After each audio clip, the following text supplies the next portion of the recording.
بچے جوان ہو جاتے ہیں، قرآن کا ناظرہ پڑھنا اس کو نہیں آتا ہے. بچیاں جوان ہو جاتی ہیں، شادی کے قریب غسل کا طریقہ اس کو پتہ نہیں. یہ کیا ہے؟ اب حدیث سن لو آپ.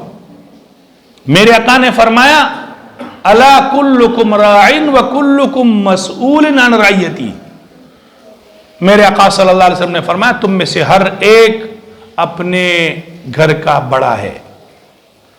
شوہر گھر کا بڑا، پورے نیچے ماتحت لوگوں کے بارے میں اس سے پوچھا جائے گا. بادشاہ ملک کا بڑا، پوری رعایا کا اس سے پوچھا جائے گا. والرجل، شوہر اپنی بیوی پر، اپنی بیٹی پر، اپنی اولاد پر نگران ہے. اگر اس سے دین کی تعلیم نہیں دے گا قیامت کے دن اس سے پوچھا جائے گا. اور والمرأة، اور بیوی رعیۃ فی بیت زوجها، اپنے شوہر کے گھر میں یہ نگران ہے کہ اس کے گھر کی کتنی فکر ہے اس کو. قیامت کے دن اس کے اولاد کے بارے میں اس سے پوچھا جائے گا. تو میں آپ سے پوچھنا چاہ رہا ہوں، دعوت فکر دے رہا ہوں.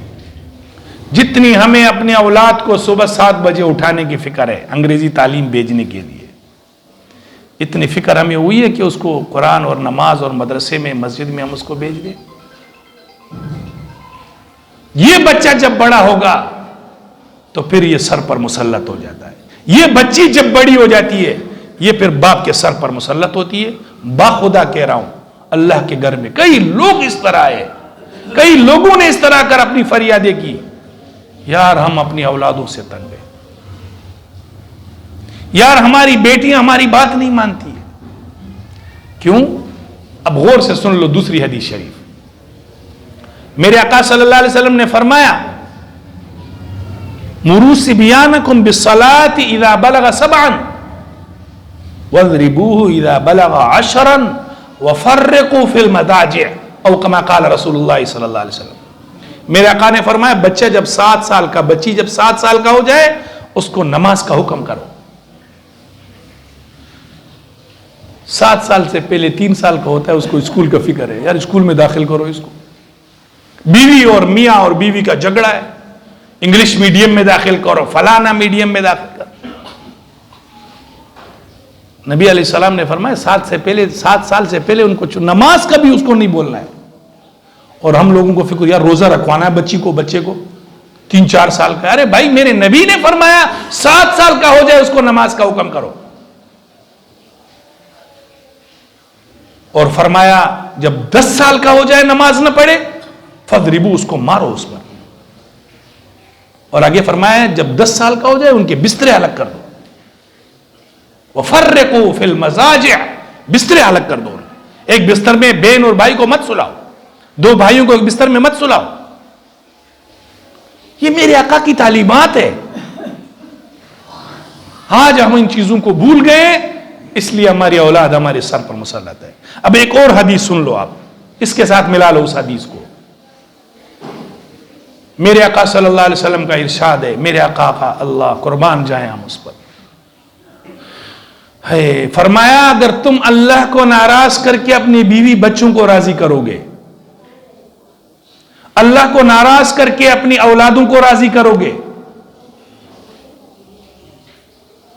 اللہ کو ناراض کر کے کسی مخلوق کو راضی کرو گے، تو میرے آقا نے فرمایا اسی بیٹے کو تیرے اوپر مسلط کروں گا، اسی بیوی کو تیرے اوپر مسلط کروں گا، اسی اولادوں کو تیرے اوپر مسلط کروں گا. کیوں؟ آپ نے اللہ کو ناراض کر کے ان کو راضی کرنے کی کوشش کی. پھر اللہ کا نظام یہ ہے کہ جب تم نے اللہ کو ناراض کر کے ان کو راضی کی، تم نے ان کی نماز کی فکر نہیں کی، ان کی کالج کی فکر کی، ان کی یونیورسٹی کی فکر کی، ان کے کپڑوں کی، ان کے موبائل کی، ان کے جو ضروریات غیر شرعیہ ہے ان کی تم نے فکر کی. کیا تم نے ان کی نماز اور روزے اور قرآن کی تعلیمات کی فکر کی؟ جب نہیں کی، تم نے اللہ کو ناراض کر کے ان کو راضی کیا، تو وہ اولاد اور وہ بیٹی اور وہ بھی پھر مسلط ہوتی ہے سر پر. آج اس لیے ہم رو رہے ہیں، یار بیٹی بات نہیں مان رہی ہے، یار بیٹا بات نہیں مان رہا ہے، یار اہلیہ بات نہیں مان رہے ہیں. ایک نسخہ سن لو، میرے آقا صلی اللہ علیہ وسلم نے فرمایا جو فجر کی نماز کی سنتیں اپنے گھر پر پڑھتا ہے تو جب پھر آتا ہے مسجد میں نماز پڑھتا ہے، اس کے گھر میں اللہ جھگڑے ختم کر دیتا ہے. بھائی جب خود اٹھے گا گھر والوں کو بھی تو اٹھائے گا نماز کے لیے. ان کو بھی تو بولے کہ بھائی اٹھ جاؤ نماز پڑھ لو.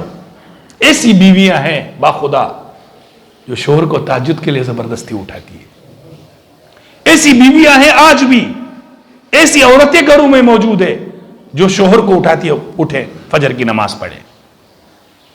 بھائی جو بیوی میرے اور آپ سے, شیخ اپنا آپ بھی کہہ رہا ہے, جو بیوی ہم سے اپنی جائز ناجائز خواہش منواتی ہے, اپنی ضروریات جائز ناجائز منواتی ہے اپنی بچوں اور بچیوں کے لیے, اپنے لیے, تو کیا نماز نہیں پڑھوا سکتی ہے؟ کیا داڑھی نہیں رکھوا سکتی ہے؟ کر سکتی ہے. لیکن ہم نے ان کی تربیت گھر میں نہیں کی, ان بچوں اور بچیوں کی. اس لیے میں کہنا چاہتا ہوں آپ سے ہاتھ جوڑ کر کے, گھر میں 24 گھنٹے میں آدھا گھنٹہ نکالیں اپنے بچوں کے لیے, اپنی بیوی کو, والدین کو, اپنے ساتھ بچوں اور بچیوں کو آدھا گھنٹہ دے دے. اتنی فکر تو ہے کہ کاروبار اس کا صحیح چل رہا ہے غلط چل رہا ہے, اپنا جانشین تو اس کو بنانے کے لیے کتنی فکر ہے اس کو اس کی کتنی فکر ہے کہ میرا بیٹا یونیورسٹی اور فلانا فلانا جا رہا ہے نہیں جا رہا ہے. یہ بھی فکر کرو کہ اس کی نمازیں کتنی پڑھی ہے, ناظرہ پڑھا نہیں پڑھا, قرآن پڑھا نہیں پڑھا, دین پڑھا نہیں پڑھا. آدھا گھنٹہ گھر میں نکال کر کے اپنے بچوں اور بچیوں اور گھر والوں کو بٹھاؤ اپنے پاس. ان کو حدیث کی کوئی کتاب, ریاض الصالحین آتی ہے, حدیث کی صحیح کتاب ہے, ترجمہ اس کا ہو چکا ہے, گھر والوں کو بٹھائے, روزانہ 2-3 حدیثیں ان کو سنائے. باخدا جب آپ ان کو یہ سمجھائیں گے, روزانہ گھر میں مذاکرہ ہوگا نماز کا, قرآن کا, ذکر کا, نماز کا, تلاوت کا, تو یہ بچے جب بڑے ہو جائیں گے آپ کے لیے صدقہ جاریہ بنیں گے.